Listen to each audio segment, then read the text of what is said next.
प्रशंसा वेवा प्रशंसा वेवा ප්‍රශංසා වේවා प्रशंसा वेवा ප්‍රශංසා වේවා මගේ ආදර ප්‍රේමාන්තයනි අපි මේ ඉන්නේ විශේෂිත කාලයක් ගිය අවුරුද්දේ අපි මේ කාලේ කොරෝනා වලින් ලොක්ඩවුන් වෙලා හිටියේ ඒ කාලේ අපි මේ කාලේ නම් කරේ 50 nights of love කියලා 50 days of love හරි nights of love මොකද්ද පුතේ 50 nights of love ඒ මොකක්ද 50 nights of love කියලා කියද්දී දින 50ක අපි කාලයක ඉන්නේ ශුද්ධාත්ම ආලේපය ලබන ශුද්ධාත්ම මංගල්‍යයට අපි මේ කාලේ සූදානම් වෙන්නේ.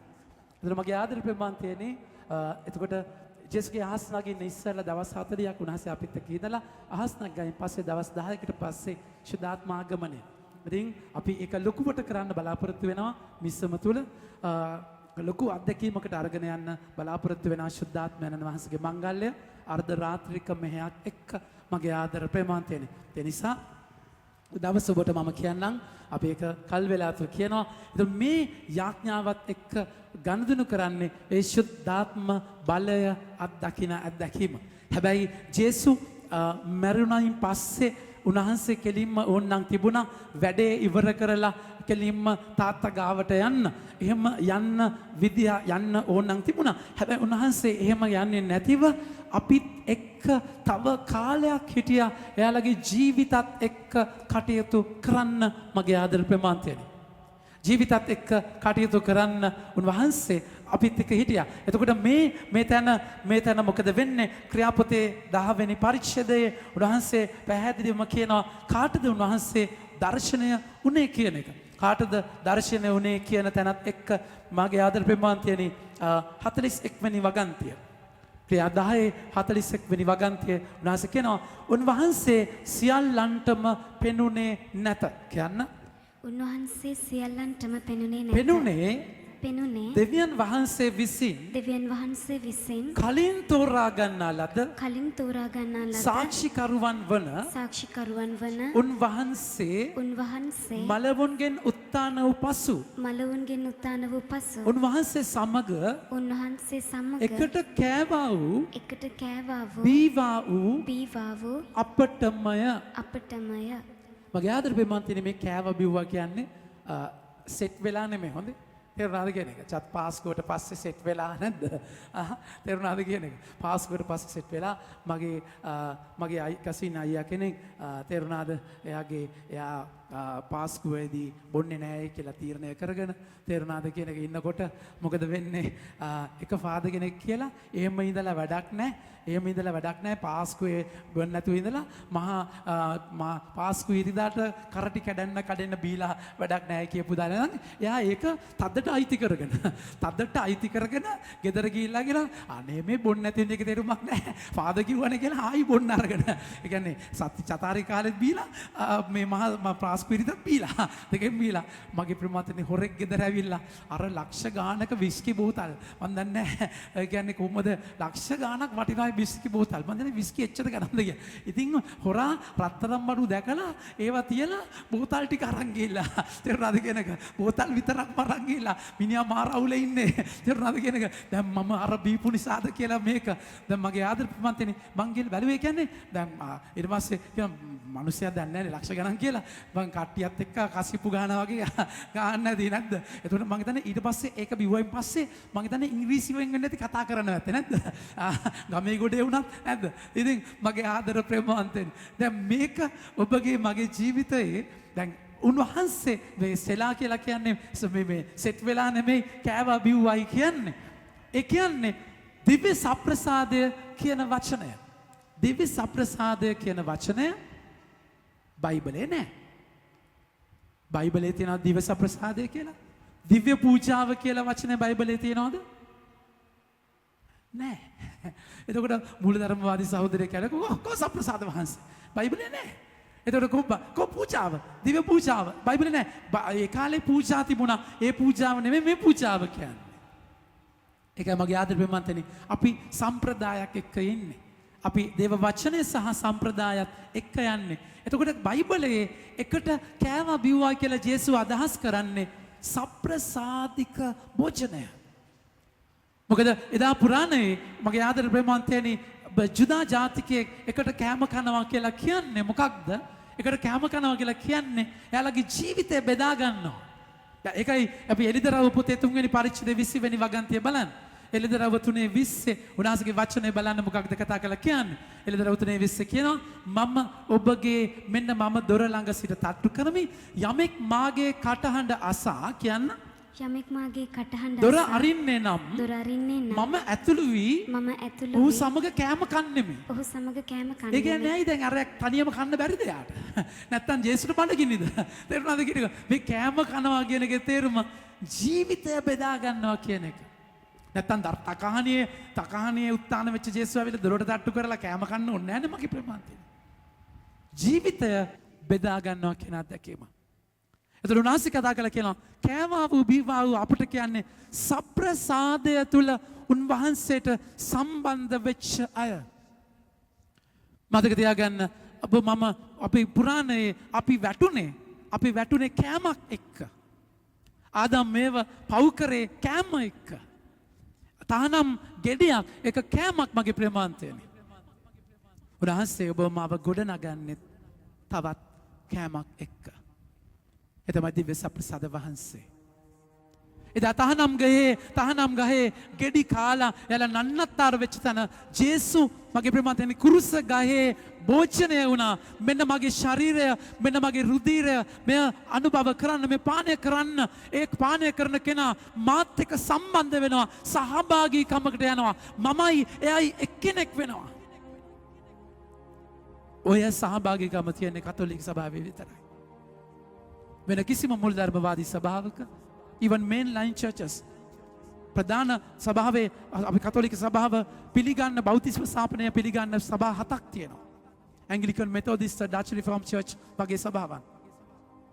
මගේ ආදර ප්‍රේමන්තනි ඒ අවලවත් ඒ සප්‍රසාදික වැඩ සිටීම නැහැ.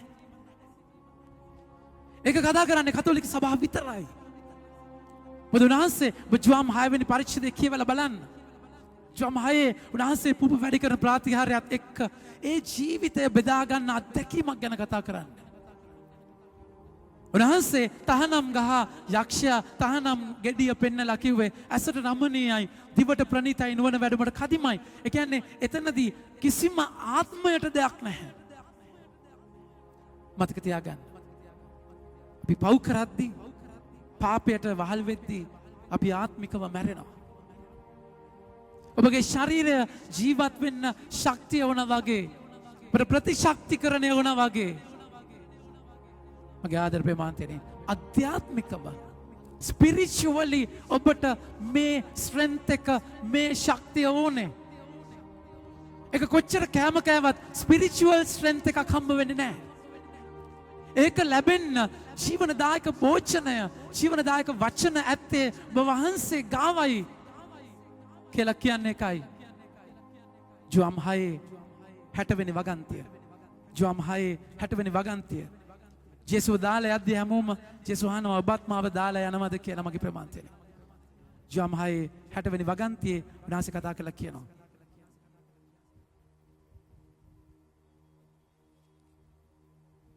උන්වහන්සේගේ වචනේ කතා කළා කියනවා 68 වෙනි වගන්තිය ගන්න.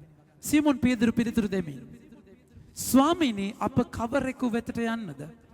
සදාතන ජීවනයේ කියන්න වචන ඇත්තේ ඔබ වහන්සේ වෙතය. මගේ ආදර ප්‍රමාන්තනේ ජේසු ගාවයි ඔබට අධ්‍යාත්මිකව ස්පිරිචුවලි ජර්නි එක යන්න ස්ට්‍රෙන්ත් එක තියෙන්නේ. ඒක ඇසට රමණීය දිවට ප්‍රණීත නුවණ වැඩුමට කදිම දෙයක් නෙමෙයි. හැබැයි ස්පිරිචුවලි අධ්‍යාත්මිකව මේ ගමන යන්න ඔබට උන්වහන්සේ ආහාරයක් වෙනවා. අද අපි දකින්නේ එකයි සුවිශේෂය. ජාම්තුමාගේ 21 වෙනි පරිච්ඡේදයේ උන්වහන්සේ ඒ කලකිරිච්ච කඩා වැටිච්ච ජේසු නැහැයි කියලා, ඒ කියන්නේ ජේසුගේ ප්‍රසන්ස් එක නැති වෙච්ච එයාලගේ ගෝලයා ජේසු හොයාගෙන එයාලට කතා කරන විදිය අද සුවිශේෂය අපි අදිති කරගමු. වචන ගන්න. කියවගෙන යන්න. ඉන්පසු ජේසුස් වහන්සේ තිබේරියස් නම් මුහුද ළඟදී ශ්‍රාවකයන්ට නැවත දර්ශනය වූසේක. උන්වහන්සේ දර්ශනය වූයේ මේ අයුරින්ය. මොන විදියටද? සීමොන් පේදුරුද කියන්න සීමොන් පේදුරුද දෙවුන් දරුවා නම් වූ තෝමස්ද ගලිලේ කානාහි නතානියල්ද සබදිගේ පුත්‍රයෝ ද උන්වහන්සේගේ ශ්‍රාවකයන් තවත් දෙදෙනෙක්ද එක්ව සිටීවෝයෝ. දැන් කී දෙනෙක් ඉන්නවද කියලා පස්සේ ගියලා බලන්න. සීමොන් පේදුරු කියන්න සීමොන් පේදුරු මම මසුන් අල්ලන්න යමි. මම මසුන් අල්ලන්න යමි. ටිපිකල් පීටර් නැද්ද? කොයි දෙයකටත් පයින්නේ යාම තමයි. හැබැයි කිව්වේ මොකක්ද? මම නම් ස්වාමිනී අනිත් අය දාලා ගියත් අතාරින්නේ කියපු මේ පේදුරු මගේ ආදර ප්‍රේමවන්තයනි මේ පේදුරු මොකද වෙන්නේ? මේ පේදුරු අර පැරණි ස්වභාවයට පැරණි තැනට ආය යනවා. මොකද එයා ජේසුව අනුගමනය කරන්න ආවේ එලිෂා වගේ නෙමෙයි. එලිෂා කොහොමද අනුගමනය කරන්න ආවේ? එයා හරක් එක්ක හාහා ඉන්නකොට මොකද වෙන්නේ? නගුල කඩලා ඒක පුච්චලා හරක්ම මරලා බාබිකියු දාලා කන්න දීලා එන්නේ. ආපහු යන්න නගුලක් නැහැ. හැබැයි පේදුරුගේ බෝට්ටුව මියුදු වෙල්ලේ පැද්දි තිබුණා. තේරුණාද කියන එක? එයා පාපේ අතවනනවා. ඒ තැන් තේරුණාද ඔබ කඩන්න තියෙන දේ හරියට කඩන්නේ නැතුව මගේ ප්‍රේමවන්තේනි තියාගෙන ඉන්නව නේද? ඊට පස්සේ කැරගිලා අර මුකුත් නැති වෙනකොට ආයෙ එතනට යනවා.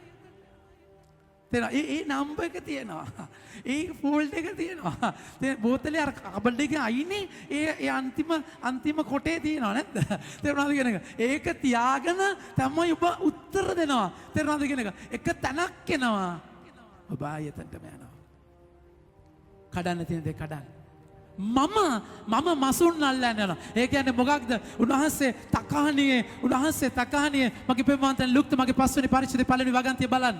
ලුක් 5 උන්වහන්සේ පේදුරුගේ ජීවිතයට එන විදිය ලුක් 5 වෙනි පරිච්ඡේදයේ පළවෙනි වගන්තිය උන්වහන්සේ කතා කරලා කියනවා. දිනක් උන්වහන්සේ ජෙනසරෙත් විලාසර සිටියේදී මහා සමූහයා දෙවියන්වහන්සේගේ දහම් පණිවිඩය අසන පිණිස උන්වහන්සේ වටා තෙරපි සිටි කාල විල අයිනේ ඔරු දෙකක් තිබුණ උන්වහන්සේ දුරුසේක. දීවරය ඒවාවින් බැස්සවිත් දැල් සෝදමින් සිටිය. ඒ කියන්නේ වැඩ ඉවර කරලා ඇවිල්ලා තියෙන්නේ. උන්වහන්සේ ඔරු වලින් එකක් වූ සීමොන්ගේ ඔරුවට නැගී. හැමෝම කියන්න. සීමොන්ගේ ඔරුවට නැගී. ඒ වෙරළින් මදක් ඈතට දියත් කරන්න කියා එහි වැඩ ඉඳ සමූහයට අනුශාසනා කළේ. අච්චර පොට්ටු තියද්දී මගේ ප්‍රේමවන්තනේ සීමොන්ගේ ඔරුවට නගින්නේ උන්වහන්සේ. දේශනා කරනවා පොඩ්ඩක් දියමට ගිහිල්ලා. ඊට පස්සේ වචනේ බලන්න. එනිමෝ කල උන්වහන්සේ සීමොන්ට කතා කොට මසුන් අල්ලන පිණිස දියඹට ගොස් දැල් එලන්නයි වදාළසේක. ජේසු සීමොන්ගේ අසාර්ථකත්වයෙන් රිංගන විදිය බලන්න. සීමොන්ගේ ජීවිතයේ ජේසු ඇතුළට එන විදිය බලන්න. එයාගේ ෆේලියර් එකේදී. එතකොට මොකද වෙන්නේ? සීමොන්ගේ වචන බලන්න. හරිම අව්‍යාජය.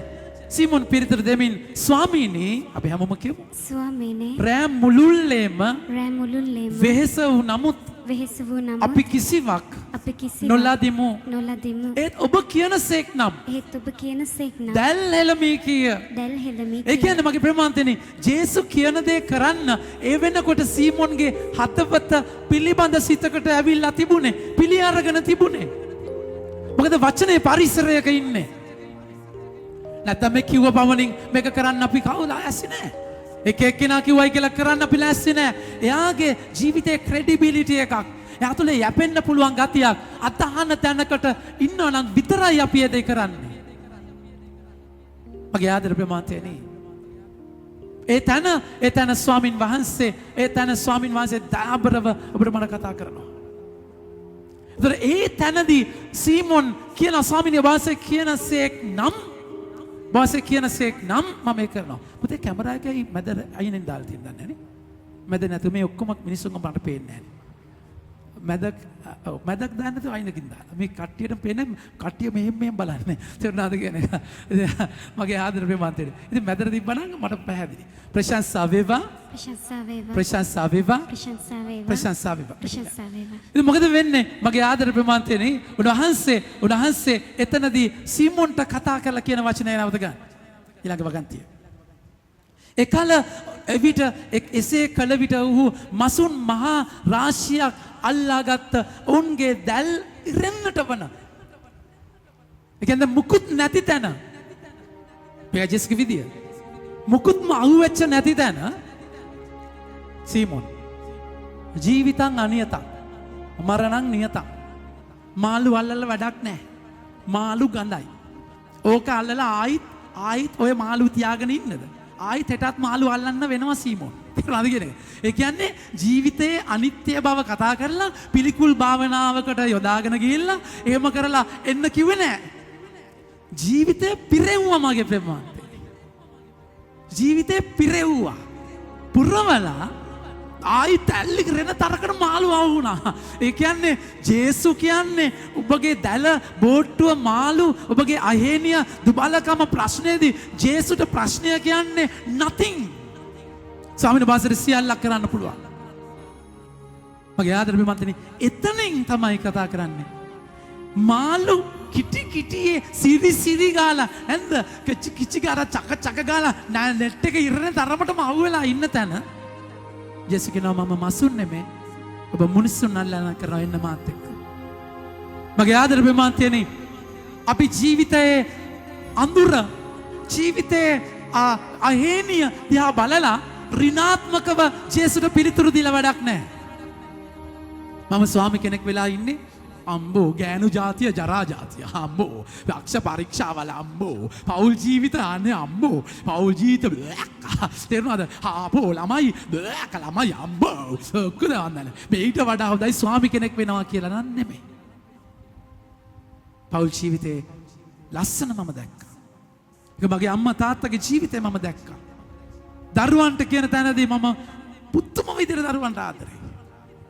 ජේසු මාව කැඳවලා තියෙන්නේ පූර්ණව පෞරුෂයක් එක්ක පිරිමියෙක් විදිහට පෞල් ජීවිතයක් ගත කරන්න හැකියාව ඒ හැම අවශ්‍යතාවය ආසාව තියෙද්දි මට ස්වාමි කෙනෙක් වෙන්න කියලා තියෙනවා. මම ඒ ගැන හිතලායි මෙතනට ආවේ.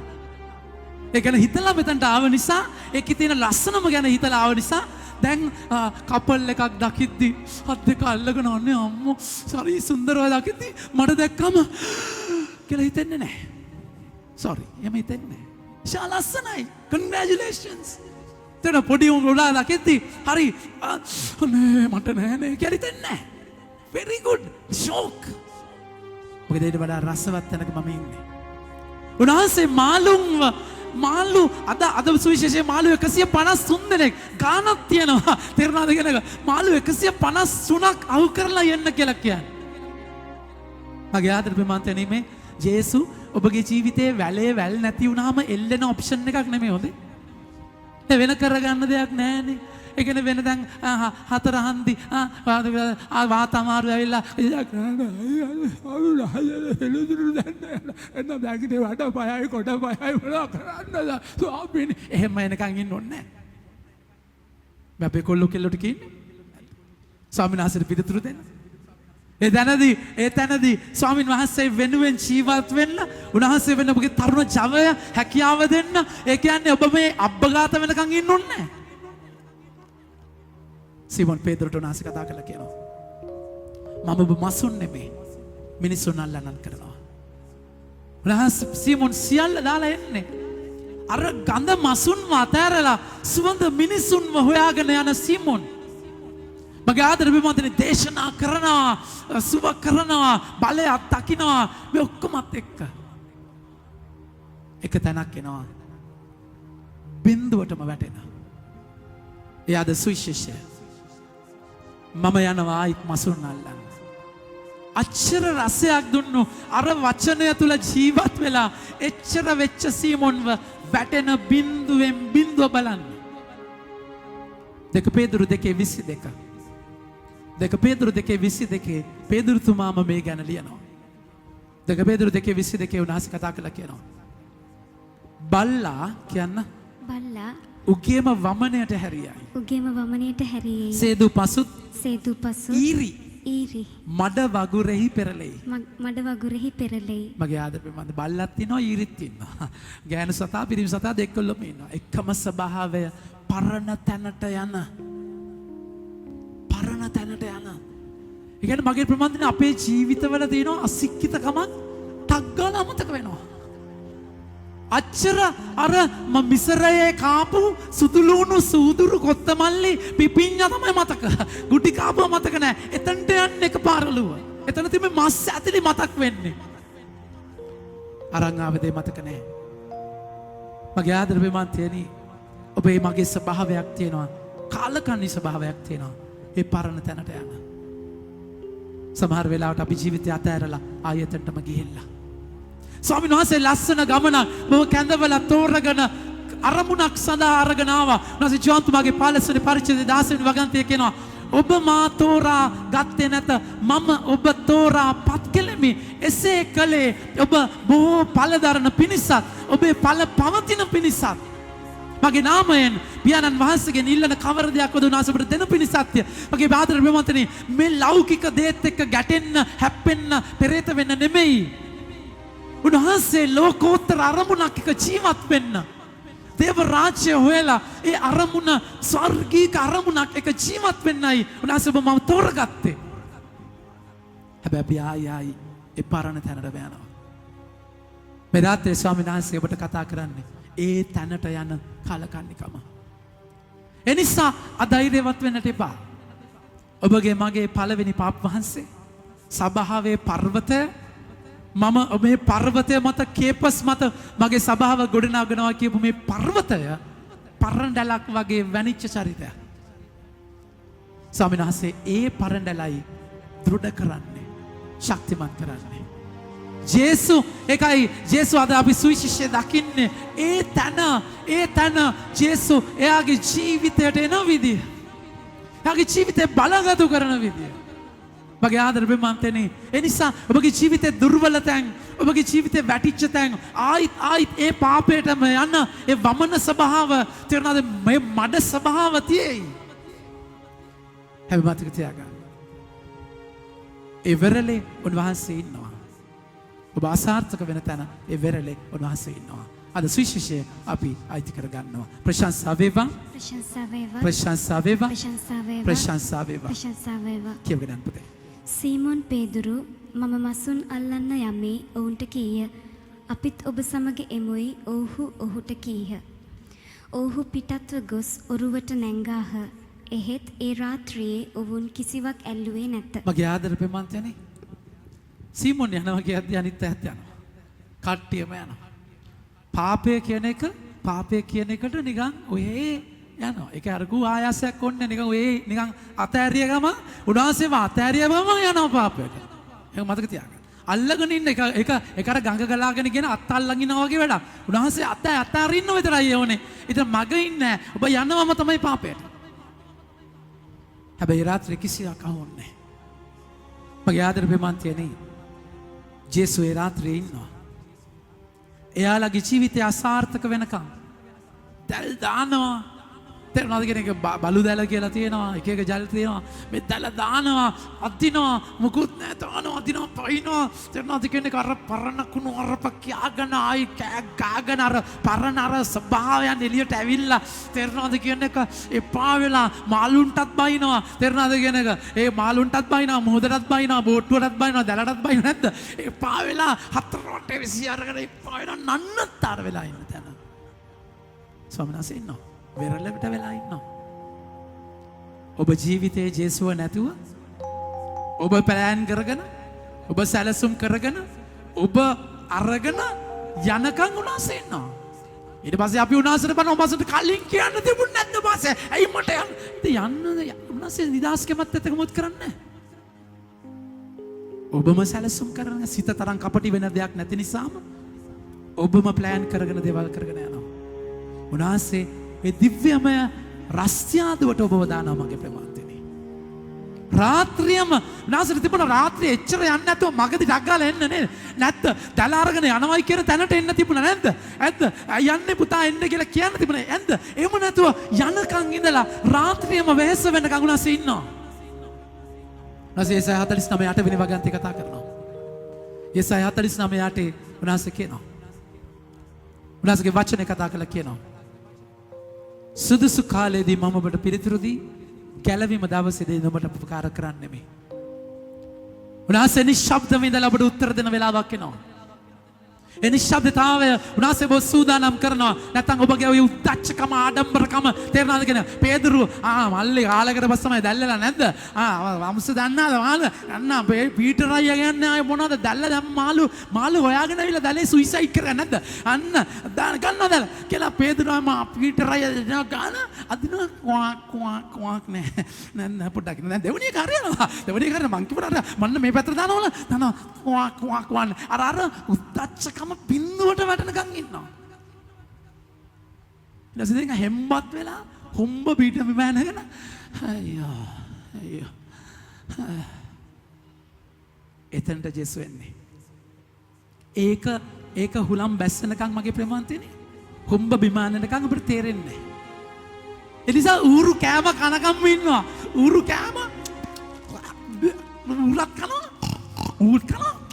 අර ඒක අර කද්දි අර ඒකේ අඹුල් ගතිය අර පිළිගන්න දෙනවද කියන අක්කල මතක් වෙද්දි තමයි තාත්තගේ ආර මතක් වෙන්නේ. තාත්තගේ කෑම මතක් වෙන්නේ නැතුව.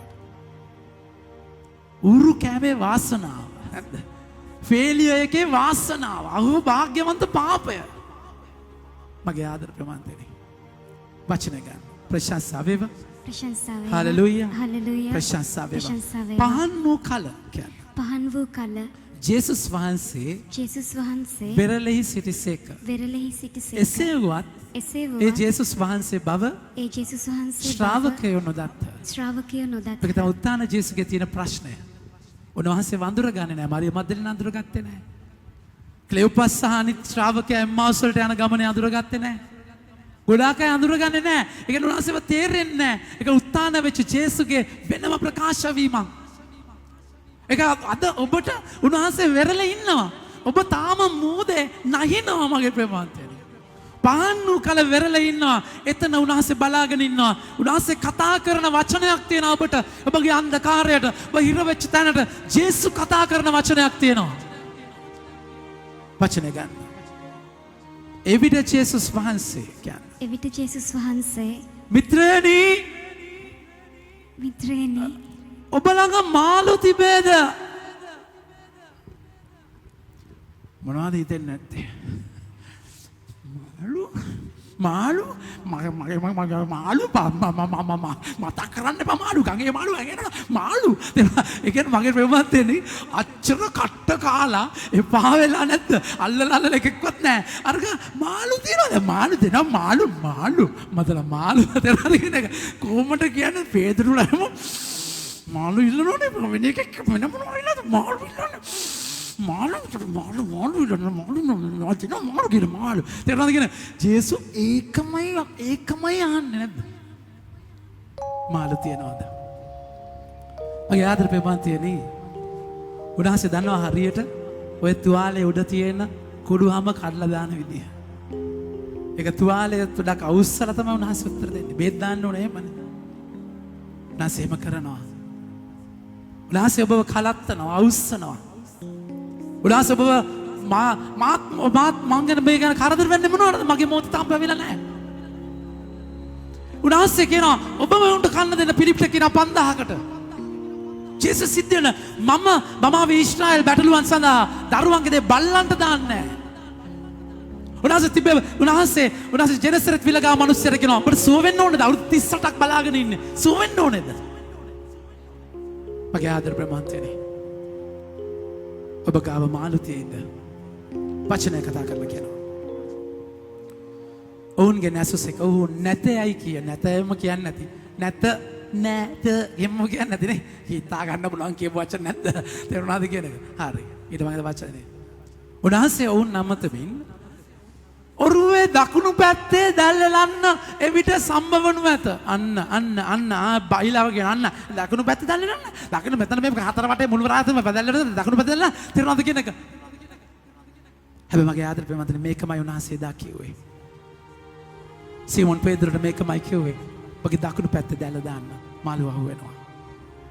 උන්වහන්සේ history repeats. උන්වහන්සේ ඉතිහාසයේ වෙච්ච දේ ඔබගේ ජීවිතේ ආයි එතනින් ඒ වැටිච්ච තැනින්ම ගොඩ ගන්න ඒ සිද්ධිය හරහා අරගෙන යනවා මගේ ප්‍රේමාන්තයනි. උන්වහන්සේ ඒ ආදරය තුල කතා කරන දකුණු පැත්තේ දැල් දාන්න වචනය ගන්න. ඊතර මොකද වෙන්නේ? එසේ දැල එළු කල අසු මසුන් රාශිය නිසා දැල ඇත ගන්නටවත් උන්ට නොහැකිවිය. බලන්න ජේසු ඒ සිද්ධිත් එක්ක මුල් කෝලින් එක ප්‍රථම කැඳවීම මතක් කරන විදිය. එයාලට සිද්ධිය මතක් වෙනවා. මොකද එයාලගේ ඔළුවේ තියෙන වෙනම දේවල්. ජේසු මැරිලා අපි දන්නේ නැහැ කිව්වා දාලා ගියා. ප්‍රතික්ෂේප කරා. මේ කාලකන්ණි දේවල් ගොඩාක් මතක් වෙද්දී උන්වහන්සේ රොඩුබුඩු සුන්බුන් ඔක්කොම අහක් කරලා ඒ සුන්දර මතකයට අරගෙන යනවා. ඇස මතක් වෙන පුතේ. මේකයි යාගේ ඔරිජිනල් කෝලින් එක.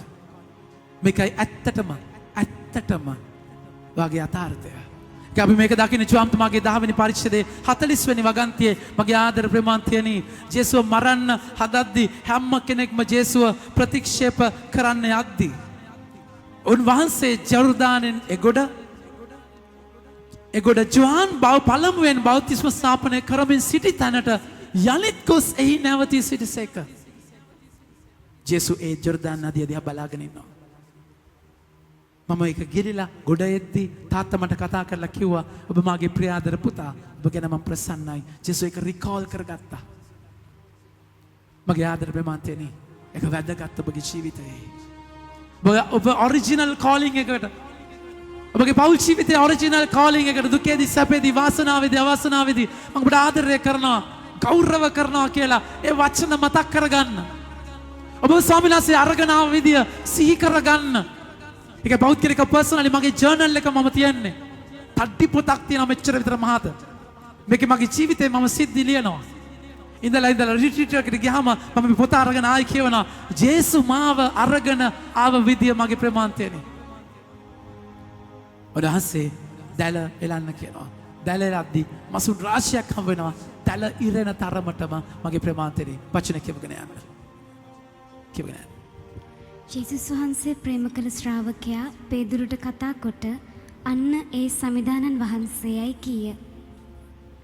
එවිට සීමොන් පේදුරු ඒ සමිදානන් වහන්සේ බව අසා තමා ඉනරෙද්ද ලිහා දමා සිටි බැවින් ඒ වහා ඇඳගෙන මුහුදට පැන්නේය. මගේ ආදර ප්‍රේමාන්තයනේ දැන් ජුවන්තමා වගේ හරි අමුතු දේවල් කියන්නේ. අර පපුවට ඔළුව තියාගෙන හිටියා කියනවා. පපුවට ඔළුව තියාගෙන ඉන්නේ නැත්ති ප්‍රේම කළ ශ්‍රාවකයා පපුවට ඔළුව තියාගෙන හිටියා. ජෝම් පේදුරුතුමා ඔහුට සංඥා කරලා ඇහුවායි කියනවා. කවුද මේ ඇත්තටම පාවා දෙන්නේ? ජෝම්තුමා කියනවා ඔහු සිටි ලෙසම කියන හරිම ඩීටේල්ස් ජෝම්තුමා ගන්නවා. දැන් මෙතන මේ අණ්ඩවැය එකයි අඳගෙන හිටියේ නරද්ද ගලවගෙන හිටියේ ඒවා කියන්න ඕනේ නෑනේ. පේදුරුතුමාගේ පප්පහන්සේ නැද්ද? පළවෙනි පප්පහන්සේ. ඒවා කියන අරගෙන. තේරුණාද කියන? දැන් ඉනරෙද්ද ගලවලා තියන මේ ස්වාමීන් වහන්සේ කියපු ගමන් අයියෝ කියලා එකපාර දඩබඩ ගාලා ඇඳුම ඇඳගෙන දඩබඩාන් ගාලා මුහුදට පයින්නවා. මේක ලස්සන පැත්තක් තියෙනවා. ඉනරෙද්ද නෙමෙයි මං කියන්නේ. ජේසුව අඳුරන්නේ ප්‍රේම කළ ශ්‍රාවකයා. නායකයා නෙමෙයි. ජේසු ප්‍රේම කළ ගෝලයා තමයි ජේසුව ඒ කුණාටු ආස්සේ ගම් ඉවුරේ වචනය කතා කරද්දී අඳුරගන්නේ. මගේ ආදර ප්‍රේමාන්තනේ ඒක මතක තියාගන්න. නායකත්වය කියන්නේ නැසේ පත් කරන දෙයක්. කනෙක්ෂන් එක කියන්නේ වෙනම දෙයක්. ජේසුගේ ආදරය තුළ ලයට හිස තියාගෙන හිටිය ඒ ගෝලයා තමයි ජේසු අඳුරගන්නේ. එතන ඒ කනෙක්ෂන් එකේ ජේසුගේ කුරුස පාමුලේ හිටියේ ප්‍රේම කළ ජේසුට ප්‍රේම කළ නෙමෙයි. ජේසු ප්‍රේම කළ ගෝලයා. ජේසු හැමෝටම එක වගේ ආදරේ. හැබැයි මේ ගෝලයාගේ නමක් නැතුව ජෝන්තුමා කතා කරන්නේ ඇයි? ජේසුගේ ආදරය අයිති කරගත්ත මම ජේසුට ආදරේ කියන පුරාජේරුවක් නෙමෙයි. පේදුරු මොකද්ද කරේ? මම ස්වාමින් වහන්සේ දාලා යන්නේ. මම නම් කවදාවත් මෙහෙම කරන්නේ නැහැ. මම මෙහෙම කරයිද? ජුදාස් ඇහුවේ මමද ස්වාමීනි? මම කියන දන මෙතන මම නෙමෙයි. ජේසු ආදරය කරන ගෝලයා. අපි ගොඩාක් වෙලාවට අපි ආදරය කරන තැනකට යනවා. හැබැයි අපි ජීවත් වෙන්න ඕනේ උන්වහන්සේ මට ආදරේ කියන තැනක. ඔය කනෙක්ෂන් එකේ ඉද්දී මගේ ප්‍රේමාන්තයනේ මාක්තුමාගේ සුවිශේෂයේ එක තැනක් තියෙනවා. තරුණයෙක් ඇඳිවතක් දාලා දිව්වා කියලා. ඇඳගෙන හිටියේ පොඩි ඇඳුමයි ඒක අල්ලගෙන හිටියා. ඊට පස්සේ ඒකත් දාලා දිව්වා කියලා මාක්තුමා මම දන්නේ ඇයි කියන්නේ එහෙම කියනවා. ඒ ජෝන්තුමා කියලා සමහර අය කියනවා. කෙසේ වෙතත් මගේ ආදර ප්‍රේමාන්තයනේ ජේසු ආදරය කර ගෝලයා අඳුර ගන්නවායි ජේසු කියලා. හැබැයි පේදුරුතුමාගේ ලස්සන මොකක්ද? ඒ උන්වහන්සේ කියලා කියද්දි පේදුරුතුමා දයාබරව පේදුරුතුමයි ජාන්තුමාගේ සුවිශේෂය මේ දෙන්නව ලස්සනට කියනවා. ඔබට මතක නම් ගල්ලෙන ගාවට මරියම් මග්දලීනා ගිහලා කියද්දි උන්වහන්සේ ගල්ලෙන නෑයි කියද්දි ප්‍රේම කළ ගෝලයා සහ පේදුරුතුමා පිටත් වෙනවා. පේදුරුතුමාට චුට්ටක් වයස නිසා ප්‍රේම කළ ගෝලයා තරුණ නිසා එයා හයියෙන් දුවගෙන යනවා. ගල්ලෙනට ඇතුල් වෙන්න නැතුව ඉන්නවා. පේදුරුතුමා එනකන් ඉන්නවා. පේදුරුතුමා ඇතුළට ගියයින් පස්සේ තමයි ප්‍රේම කළ ගෝලයා යන්නේ. නායකත්වය. හැබැයි නායකත්වයට එහා ගිය තැනක් තියෙනවා. කනෙක්ෂන් එක. ජේසුගේ ළයේ හිස තියාගෙන ඉන්න සම්බන්ධතාවය. නායකයා තුල ඒ සම්බන්ධතාවය තියෙනට ඕනේ. ඒතර මේක ලස්සනට කතා කරලා කියන්නේ ඒකයි. ඔබ මොනවද කරන්නේ? ඔබ කවුද? ඔබ ලොක්කෙක්ද? ඔබ කවුද කෙනෙක් නෙමෙයි. ඔබ ජේසුගේ ළයේ හිස තියාගෙන ඉන්න කෙනෙක්ද?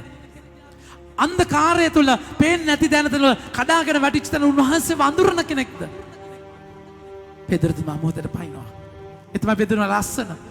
ඒ කියන්නේ මගේ ප්‍රමාණතරි ගරුත්වය ඇඳිවත ඇඳගත්තා කියලා කියන්නේ ඒ ගරු කරන ස්වාමීන් වහන්සේට තියෙන ගරුත්වය තේරුණාද කියන එක. ඒ කියන්නේ අර පරණ ස්වභාවය අර ඇඳ සාමාන්‍ය ඇඳුමක් ඇඳගෙන මාළු අල්ලගෙන කෑ ගහගත්ත ස්වභාවය තුල උන්වහන්සේ දැක්කම ඇඳුම ඇඳගෙන මොහොතට පයින්නවා සරෙන්ඩර්. ඒ කියන්නේ ජේසු ගාවට අනිත් අය වනකම් නෙමෙයි. එයා කටාගෙන යනවා. අනිත් අය එනකන්වත් ඉන්න බෑ. වචනේ කතා කරලා කියනවා අනිත් අය මොකද කරන්නේ? එච්චෙසු ශ්‍රාවකයෝ මසුන්ගෙන් පිරුණු දැල ඇදගෙන කුඩා ඔරුවෙන් ආහ. ඔහු වෙරළට නොදුරුව මීටර් 100ක් පමණ ඈතින් සිටියහ. ගොඩට ආවිට එහි ගිනි අඟුරුද කියන්න. එහි ගිනි අඟුරුද ඒ පිට මාළුද ඒ පිට මාළුද තිබෙන බවද රොටිද දුටුවෝය. මගේ ආදර ප්‍රමාන්තයනේ. උන්වහන්සේ දයාබර තාත්තා කෙනෙක් වගේම දයාබර අම්මෙක්. අම්මගේ ආදරයත් එන්නේ ජේසුගෙන්මයි. තාත්තගේ ආදරයත් එන්නේ ජේසුගෙන්මයි. අම්මා වාගේ ළඟයි, තාත්තා වගේ රකී. මිතුරෙක් වගේ තිරයි. ඒ ආදරේ එහෙමයි. අබ්බා තාත්තා කියලා කිව්වට ඒ තමයි අබ්බා අම්මා. ඒ කියන්නේ අර තෙහෙට්ටු වෙච්ච ලෝකේ මහන්සි වෙච්ච එපා වෙච්ච කලකිරිලා නන්නත්තර වෙච්ච දරු පැටවු ටිකට මේ ජේසු අම්මා මොකද කරන්නේ? ජේසු අම්මා කියන්නේ දෙහෙම හැරියෝ නෙමෙයි. ජේසු අම්මා කෙනෙක් වගේ තේරුණාද? ලිපක් හදාගෙන දර ටික දාලා ඒකේ පිඹලා පත්තු කරලා රොටි පුච්චලා තේරුණාද? ඒකේ පේස්ට් එක හදන්න බෑයි. නැත්නම් රොටි එක පාරනවද? හදලා පුච්චලා මාළු බැදලා පුච්චගෙන ලෑස්ති වෙලා ඉන්නවා දරු පැටවු ටිකට කන්න දෙන්න. ඒක පේදුරුතුමා කිව්වේ කෑවා වූ බිව්වා වූ අයට කියන්නේ ජේසු සප්‍රසාදය ජේසුගේ ජීවිතය බෙදා ගන්නවා. හති වැටිච්ච තැන ඇති වෙච්ච තැන කඩාගෙන වැටිච්ච ගෝලයන්ගේ ජීවිතයට. හැබැයි ඒක ලස්සන දෙයක් නැස කරනවා. ලස්සන දෙයක්. වචනේ කතා කරලා කියන බලන්න. ඔබ දැන් ඇල්ලූ කියන්න. ඔබ දැන් ඇල්ලූ මසුන්ගෙන් ස්වල්පයක් ගෙනෙන්නයි ජේසුස් වහන්සේ උන්ට වදාළසේක. සහභාගීකම පාර්ටිසිපේෂන් පූජාවේ මගේ ප්‍රමාන්තයේ පූජාවේ ඒකයි මිනිස්සයා අතින් හදපු පූප වයින් ගන්න. එතන ඔබගේ පඳුරු අරගෙන එන්නේ අපගේ ජීවිතේ අරගල අපේ වේදනාව ප්‍රශ්න කඩාගෙන වැටීම් ඒ අල්තාරේ තියන්නේ. ඒ අල්තාරේ තියලා ස්වාමීන් වහන්සේ ඒ තුල කටයුතු කරන්නේ. ඔබගේ ජීවිතේ ඒකයි සහභාගීකම. එයාලගේ අතිනුත් දේවල් කතා අරගෙන ජේසු මොකද කරන්නේ? උන්වහන්සේ කතා කළා කියනවා. සීමොන් පේදුරු නැගී ලොකු මස්වන 153 දෙනෙකු පිරුණු දැල ගොඩට ඇද්දේ කියවගෙන යන්න පුතේ. එපමණ තිබුණු නමුත් දැල ඉරුණේ නැත. ජේසුස් වහන්සේ කතා කොට එන්න අනුභව කරන්නයි ඔවුන්ට වදාළසේක. මගේ ආදර ප්‍රමාන්තයනේ. අවසානයේ උන්වහන්සේ කතා කරලා කියනවා. එන්න කන්න මාත් එක්ක. සප්‍රසාදයේ ගැඹුර ජීවිතේ රූප රොටි කඩන එක ප්‍රාප්‍රසාදය දිව පූජාව ගෝලයන්ගේ ජීවිතයේ යථාර්ථයක් වුණා. අද අපි පළවෙනි කියවීම දකින්නේ ඒකයි. පේදුරුතුමා මන්ත්‍රණ සභාව ඉස්සරහා අර කොර මිනිස්සයා සුදර්ශන ගේට්ටුව ගාව ඇවිදපු කොර මිනිස්සයා ගැන සාක්ෂි දරන්න සුද්ධාත්ම බලයෙන් පිරීලා මගේ ආදර ප්‍රේමාන්තනේ පේදුරුතුමා කතා කරන ඒ අධිකාරී බලය තුළ පේදුරුතුමා සුද්ධාත්මයන්ගෙන් 8 වෙනි වගන්තිය 4 ක්‍රියා 4 8 වෙනි වගන්තිය එවිට පේදුරු සුද්ධාත්මයන්ගෙන් පූර්ණව ඔවුන් අමතමසේ කිය ප්‍රදානීනි ප්‍රජා මූලිකයනි කොර මිනිස්සෙකුට කරන ලද කාරුණික ක්‍රියාව ගැන හා ඔහු සුවපත් කරන ලද්දේ කෙසේද යන්න ගැන හා අපි විමසනු ලබමු නම් එයට අපේ පිළිතුර මෙසේය. ඔබ විසින් කුරුසේ යන ගසුන් ලද්දාවුද දෙවියන් වහන්සේ විසින් උත්ථාන කරන ලද්දාවුද නාසරති ජේසුස් වහන්සේගේ අනුහසින් ඔබ ඉදිරියේ මේ ජේසු මේ මිනිසා සුව සම්පන්නව සිටි ඒ බව ඔබ සියලු දෙනා මුළු ඊශ්‍රායල් ජනයාත් දැනගනිත්වා. සප්‍රසාදික බලය ලබන පේදුරු ඒ නායකත්වය තුළ කටයුතු කරන විදිය බලන්න. මගේ ආදර ප්‍රමාන්තයනි 13 වෙනි වගන්තියේ අද වචනේ නැහැ. නමුත් එතන කතා කරලා කියනවා 12 වෙනි වගන්තිය අන් කිසිවෙක් සමාන 11 වෙනි වගන්තිය තමයි ලස්සනයි. 11 වෙනි වගන්තිය උන්වහන්සේ වනාහි ගෘහ ශිල්පීන් එවන ඔබ විසින් ප්‍රතික්ෂේප කරනු ලද ගලය ඒත් උන්වහන්සේම ප්‍රධාන ගල උසේක අන් කිසිවෙකු මගෙන් ගැලවීමක් නැත. මද අපේ ගැලවීම සලසා දෙන ලද අන් කිසි නාමයක් මුළු ලොවෙහිම මිනිසුන් අතර නැත. උගත්කමක් නැති සාමාන්‍ය මිනිසුන් වශයෙන් සිටි පේදුරුගේද ජොහන්ගේද නිර්භීතකමදුටු ඔහු මවිත වූහ. මගේ ආදර ප්‍රමාන්තයනි හැයාලා පුදුම වෙනවා මෙයාලගේ ධෛර්යය ගැන. අපි ජීවිතේ කෑම කාලා සමහර වෙලාවට පෙතිබීලා ජිම් ගිහිල්ලා ඇඟ හදාගෙන බර උස්සලා තේරුණාද කියන එක. ඔටුනු ගලවගෙන නැද්ද? තේරුණාද කියන එක. රූ රැජිනියෝ මරාගෙන පත් කරගෙන මේ ඔක්කොමත් එක්ක අපේ මනුෂ්‍ය ශක්තිය එක්ක යන තැන්. ඊට වඩා ලොකු දෙයක් තියෙනවා අධ්‍යාත්මිකව අපිට කරන්න. ඒකට ස්පිරිචුවල් එනර්ජි. ඒ තමයි සප්‍රසාද වහන්සේගෙන් ඔබ මම ලබන දේ. සප්‍රසාද වහන්සේගෙන් ඔබ මට ලැබෙන දේ. ජේසුස් අද කියනවා එන්න කන්න. එන්න අනුභව කරන්න පුතේ. මගේ ජීවිතේම අනුභව කරන්න. ශක්තිය ගන්න. පේදුරුතුමා වගේ ජොම් වගේ සාක්ෂි දරන්නට එඩිතරව මේ ජීවිතය ගරන් කරන්න ශක්තිය ස්වාමීන් වහන්සේගෙන්ම